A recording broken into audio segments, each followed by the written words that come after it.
In Lagos, Nigeria, protests against police brutality turned violent as eyewitnesses say soldiers opened fire on demonstrators.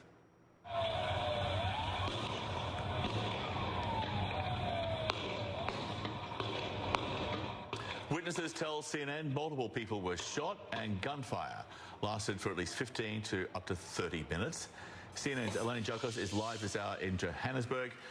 So what is the very latest that we have now on the unrest there? Because there was this curfew which was put in place for Tuesday. It was an attempt to sort of be a circuit breaker, if you like, to bring the unrest at least to a temporary end. Yeah, exactly, John. I mean, look, when that curfew was announced yesterday around 4 p.m. is when it was meant to take effect. People had already gathered at the Lekki toll gate. This is basically ground zero where the peaceful demonstrators had started around 2 weeks ago, and then it spread throughout the country. And then you started to see localized violence playing out in certain parts of the country.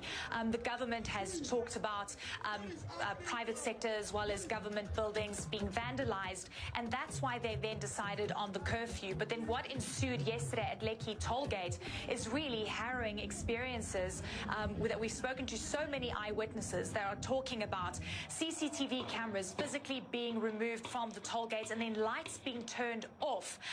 Once it was dark, that is when the National Security Forces opened fire to what witnesses say was a peaceful protest.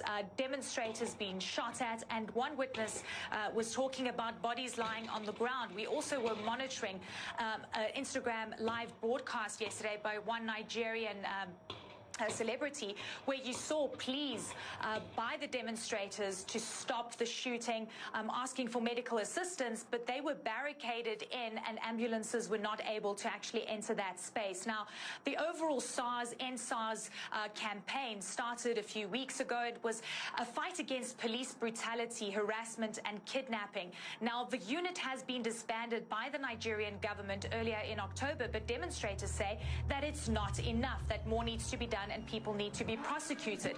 When we started to see the actual protests start to spread throughout Nigeria, many say it has been a symptom of an overarching problem of disgruntled and upset and angry youth that aren't able to get jobs, and of course a big problem of unemployment as well as inequality that is playing out. I've had so many phone calls from friends and executives, business people that I usually work with in Nigeria. They are angry, they feel disappointed, and many feel scared as well as traumatized.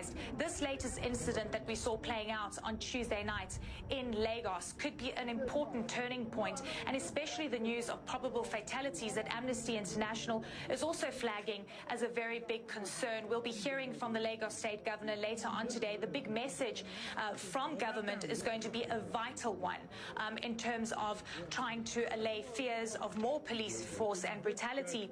But again, John, this is the very thing that protesters were fighting against. And just the scenes, the images, the sounds of ammunition that came through for 15 to 30 minutes, just showing the Nigerian government is wanting to deal with protesters in a very aggressive way.